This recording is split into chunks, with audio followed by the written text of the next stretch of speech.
semua yang baru bergabung, hari ini kita sedang membahas tema yang sangat bagus sekali, yaitu jangan remehkan mandi junub ya.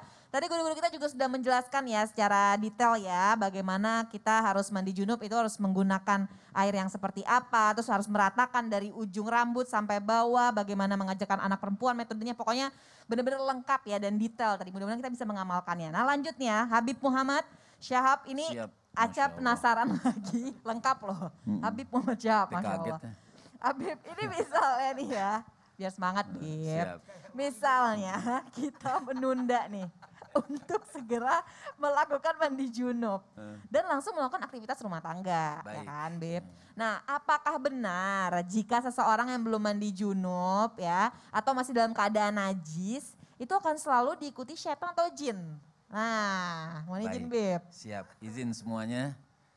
Bismillahirrahmanirrahim. Menunda mandi junub. Tadi alhamdulillah guru kita Ustadz Maulana sudah menyampaikan artinya lama nih. Pertama, tidak ada larangan khusus artinya bagi orang yang menunda untuk mandi janabah. Tentunya ketika dia ingin sholat maka dia wajib untuk mandi janabah. Dan memang hukumnya makruh.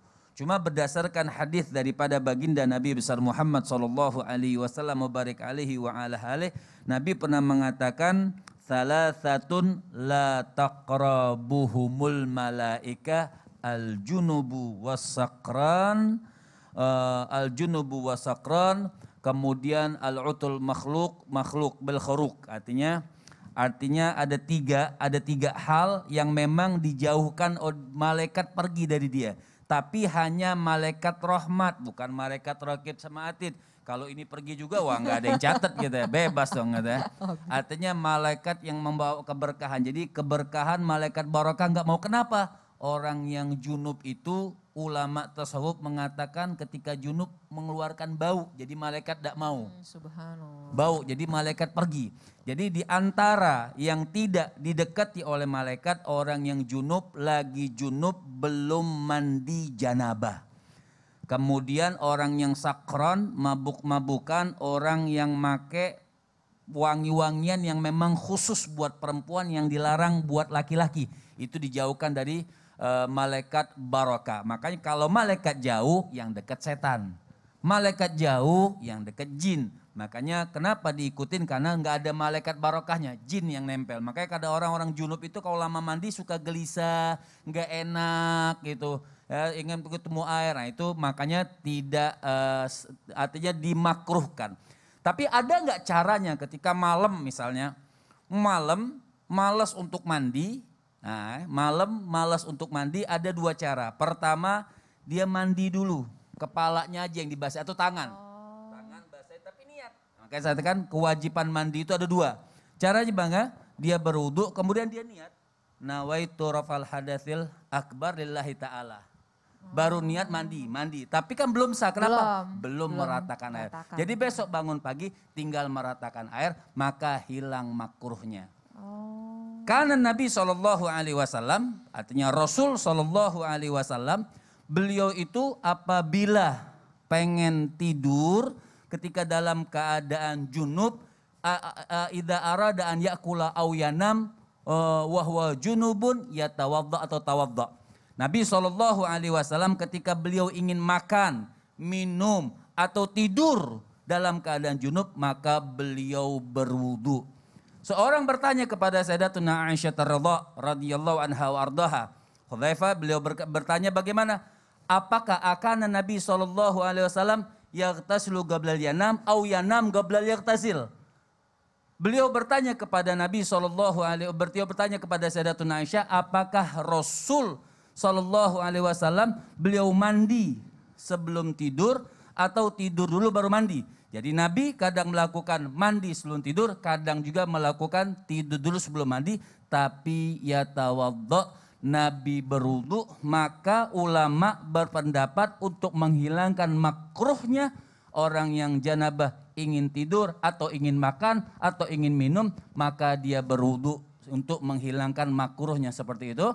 Maka ketika beliau tidur sudah aman, maka artinya sudah bersuci dengan sunnah tapi belum mandi janabah. Nah kapan mandi janabahnya? Ketika pengen sholat subuh, maka dia mandi janabah yang diwajibkan oleh Allah Subhanahu wa taala. Oh iya Habib. Jadi sebenarnya kita niat aja paling enggak untuk menenangkan hati juga ya Habib ya. Iya, Wudhu dulu gitu ya. Wudhu dulu atau mandi, niat mandi tapi hanya dibasahkan mandi. Iya. Berarti kapan lagi untuk meratakan, tinggal satu kewajiban meratakan airnya besok diperbolehkan. Tapi iya sih Bib, emang Aca juga nggak tenang sih kalau misalnya belum mandi tuh kayak aduh udah Gelisah, nggak mandi enak. aja udah. Iya sih bener, Masya Allah. Makasih banyak Habib. Sama-sama. Ya jamaah ini bener-bener ya hati-hati banget kita kalau bisa diusahakan ya. Tadi Habib bilang harus banget segera mandi wajib, jangan ditunda-tunda ya. Nah lanjut nih Ustadz Maulana. Iya. Gimana sih Ustadz Ya. hukumnya kalau misalnya kita mandi junub tapi airnya itu masuk lagi ke bak. Nah itu airnya itu boleh gak sih dipakai lagi?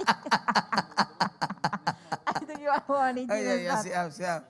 Baik, makasih Pak izin ya Habib Ustaz Sam. Bismillahirrahmanirrahim jamaah yang dimuliakan oleh Allah. Masya Allah tabarakallah, makasih banyak Islam itu indah, timnya luar biasa mengangkat materi ini yang luar biasa. Mandi junub di air yang mustakmal. Nah itu tadi bahasannya. Kalau air itu balik lagi ke tempat, di tempat wadah, tapi lihat dulu air mustakmal itu adalah air yang sudah digunakan untuk bersuci, yang dalam artian mohon izin sebenarnya ini suci tapi tidak bisa mensucikan karena bekas. Air bekas ya. Tapi dalam kategori bak, lihat dulu baknya. Kalau baknya kurang dari 2 kula atau 250 liter jumlahnya, mohon izin itu mohon maaf harus dia apa? Pakai jarak itu. Jangan sampai dia balik lagi. Paling teknik yang terbaik itu kerangnya airnya dijalanin di jalan. Jadi misalkan kita pakai ember kecil yang jelas tidak cukup itu 250 liter. Itu harusnya di kerang airnya dijalanin. Jadi mengalir airnya supaya bukan mustakmal lagi. Jadi walaupun dia balik aman. Dia keluar ya. Ya aman. Jadi karena dia kan penampungan air dari atas turun jadi tidak akan mungkin balik lagi kan. Jadi sebaiknya kerang airnya dijalanin. Biarkan mengalir ya. Supaya tetap mengalir. Paling bagus itu kalau kita mandi janabah itu pakai air yang shower itu. Itu paling enak. Oh enak banget. Ya air mengalir jadi tidak mungkin dia balik lagi. Untuk menghindari mustakmal. Nah kalau dalam hal ini yang mustakmal itu yang bagaimana? Air bekas. Kalau dia keluarnya mohon maaf. Kena dari kepala turun ke badan. Apakah ini mustakmal? Tidak mustakmal. Karena dalam satu badan. Kecuali saya mandi, maaf gimana ya? Gimana tadi bantuin? Jadi yang masih mengalir. Coba mungkin gitu. bisa Aku nggak enak dicontohin ngomongnya nih ya. kayaknya. Biasa contoh sasam mandi bersama istri. Oh. Itu maksudnya. Nggak selesai-selesai Ustaz. Itu habis dong kalau kayak Tidak gitu. bisa. Kan gini, kan disunatkan suami istri kalau mandi janabah berdua. Paling bagus itu. Nah bagaimana kalau mandi, maaf sasam saya ambil contoh sasam. Iya, nggak apa-apa, Saya kan Ustaz. nggak punya pasangan. Oh iya. Oh iya benar juga sih. Amin, cepat insya Allah. Amin. Jadi Amin. kalau sasam mandi bersama Jihan, itu paling bagus sebenarnya. Mandi kemudian ternyata airnya sasam Kena. tidak kena ke Jihan. Benar. Itu berarti dia mustakmal. Oh. Tapi kalau tidak sengaja aman. Tapi kalau sengaja supaya kena air berdua berarti Aduh. itu namanya mustakmal. Kebanyakan sengaja. Sampai nggak jadi-jadi Itu mandinya. nggak Jadi-jadi. jadi kalau kayak Jadi gitu. Jadi yang mustakmal itu kalau pindah dari satu tubuh ke tubuh yang Ke lain. tubuh Tapi yang kalau dari lain. tubuh yang sama aman. Ya. Nah dalam hal ini tapi lihat dulu apakah dia sengaja atau tidak. Kalau tidak sengaja masih aman. Jadi kategori 2 kula kurang dari 2 kula silakan duduk. Aku nggak enak Saya kayak mau orang minta diserap. sumbangan kita diri terus. Jadi gitu. Jadi minta maaf, mohon izin 2 kula itu kalau kurang dari 2 kula, tapi kalau lebih dari 2 kula kolam renang atau di laut itu masih aman. Tapi Jadi tidak mustakmal. yang paling aman sih sebenarnya yang Air yang mengalir. mengalir itu ya Tapi Ustadz, kalau misalkan air sumur kan masih aman, mata Ya. air masih aman. Jadi dibiarkan mengalir aja ya, Ya, lebih dari 2 sungai kula aman. ya. Iya sih, Masya Tapi Allah. yang tadi ini maksud ada kolam atau wadah, itu lihat dulu kalau kena agak jauh supaya Ya. tidak kebalik lagi. Nggak kena yang mustakmal tadi ya, Masya Allah. Terima kasih banyak Ustadz Maulana ya. Lanjut ya, seru ya tadi. Jadi jangan disengajain juga ya jamaah ya. Kalau mandi bareng pasangan kan nggak kelar-kelar ya. Jangan. Wah kenapa sih Cak? Loh kan enggak kan tadi Ustadz Syam Oh iya gitu. gitu loh. Lanjut ya. Ustadz Syam pas banget nih nanya mau Ustadz Syam lagi nih. Ada yang bilang kalau setelah mandi junub itu nggak perlu air wudhu lagi. Jadi nggak perlu ngambil wudhu lagi nih Ustadz. Tapi ada yang bilang juga lebih baik kita mengambil wudhu. Jadi sebetulnya setelah mandi junub itu sebenarnya perlu wudhu lagi atau enggak sih Ustadz Syam? Mohon izin. Baik, tabik guruku Habib Muhammad, Ustadz Maulana, Kak Aca, serta guru-guru kami yang dimuliakan Allah Subhanahu wa taala. Ini banyak teman-teman milenial nih yang nonton nih ya. Jadi subhanallah masih banyak di antara teman-teman yang nggak tahu apa yang mewajibkan dirinya untuk mandi dan apa yang mewajibkan dirinya untuk berwudu. Jadi belum tahu yang mana yang hadas kecil, yang mana yang hadas besar. Nih teman-teman misalnya teman-teman lagi scrolling ya, scrolling tiba-tiba lihat penampakan seksi misalnya, lalu teman-teman ada yang keluar cairan dari dari kemaluan teman-teman, itu tidak mewajibkan mandi, itu namanya madhi. Madhi itu tidak mewajibkan mandi besar. Yang mewajibkan mandi besar adalah yang namanya keluarnya air mani. Perbedaan antara madhi dan air mani, kalau air madhi itu lebih bening ya, lebih bening warnanya. Kalau air mani itu lebih berwarna putih warnanya. Maka subhanallah ini harus teman-teman ketahui karena banyak juga teman-teman yang nggak tahu ya, dan dia asal mandi-mandi aja gitu. Jadi harus tahu. Nah, kenapa nyambung dengan pembahasan kita? Karena ada wudhu, ada mandi besar. Orang yang mandi besar itu jangan menyebutkan harus berwudhu dulu, tidak. Tapi yang berwudhu dulu itu termasuk daripada kesunahan. Ada juga yang harus berwudhu. Siapa itu yang harus berwudhu? Adalah orang-orang yang ketika dia mandi ternyata dia melakukan hal-hal yang membatalkan wudhu. Seperti tadi, dia misalnya buang angin atau buang air kecil selama dia mandi, atau dia memegang kemaluannya selagi dia mandi, maka itu juga mewajibkan dia untuk berwudu setelah dia mandi besar. Namun jikalau dia telah yang namanya berniat lalu meratakan ke seluruh anggota tubuhnya tanpa yang namanya melakukan hal-hal yang membatalkan wudunya, maka tanpa berwudu setelah mandi pun itu sudah sah dan dia bisa sholat. Sebagaimana baginda Nabi SAW setelah mandi besar Rasulullah SAW langsung sholat 2 rakaat, sunnah biasa juga langsung sholat subuh. Maka subhanallah tidak diwajibkan untuk berwudu kembali kalau dia tidak melakukan hal-hal yang membatalkan wudunya selama dia mandi. Namun kalau berbicara tentang kesunahan-kesunahannya banyak. Ada yang namanya, makanya termasuk kesunahan sebelum mandi besar nih teman-teman sekalian atau jamaah sekalian. Termasuk kesunahan yang pertama membaca basmalah sebelum masuk kamar mandi, karena dalam kamar mandi udah tidak boleh membaca lafzul jalalah. Setelah itu membersihkan dulu kemaluannya. Jadi dia membersihkan kemaluannya, barulah setelah itu berwudu. Ya termasuk daripada kesunahan. Supaya apa? Supaya nanti ketika dia mandi besar tidak lagi melakukan hal-hal yang membatalkan wudunya. Tapi kalau ternyata batal wudunya selama dia mandi, maka itu tetap wajib untuk berwudu lalu dia melaksanakan sholat. Ulama fikih sepakat bahwasanya mandi besar itu sekaligus menghilangkan hadas kecil. Jadi ketika kita mandi junub, mandi besar menghilangkan hadas besar, hadasil akbar, maka itu sekaligus juga menghilangkan hadas kecil. Makanya tidak perlu untuk berwudu lagi. Namun kalau ternyata dia melakukan hadas kecil lagi, sesuatu yang melakukannya ketika dia lakukan menjadikan dia batal wudunya, maka dia tetap wajib untuk berwudu. Namun perlu teman-teman ketahui atau kita semua ketahui bahwasanya ada yang membatalkan wudu, ada yang membuat kita harus mandi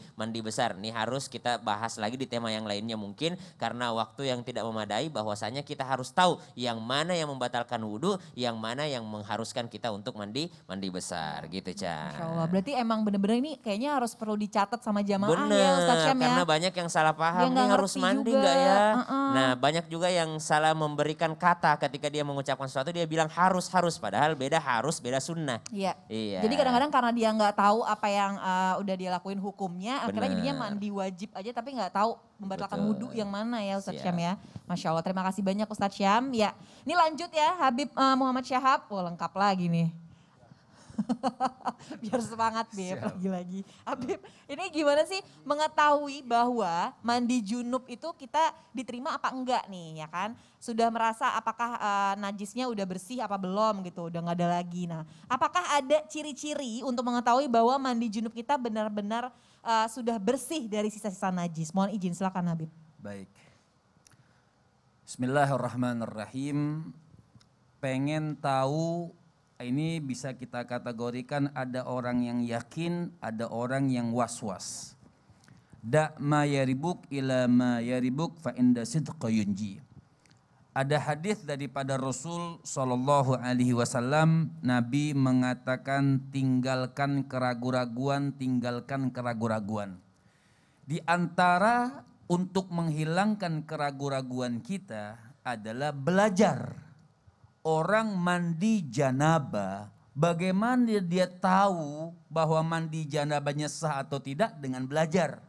Tadi alhamdulillah kita sudah belajar, seperti tadi sudah dicirikan Ustadz Maulana misalnya. Ada juga seperti Ustadz Maulana sampaikan tadi, kalau saya dulu waktu lagi mondok, kalau menghilangkan was-was, karena itu baknya mungkin kurang dari 2 kula, kita mau nyendok itu takut, biasanya anak-anak ngambil 1 ember, maka 1 ember pun mandi cukup misalnya. Ambil ember, mana embernya? Enggak ada ember ya. Ya.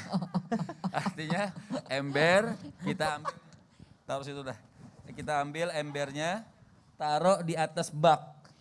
Di bawah ember itu biasa kita bolongin supaya air ngalir. Nanti kan ada sumpulan lagi. Jadi ketika kita mandi, cabut, kita duduk di bawahnya itu mandi ngeratain supaya tidak masuk ke dalam. Kemudian kita ratakan itu supaya lebih yakin lagi. Ini kayak konversi press ya. Emang kayak gitu kalau guru.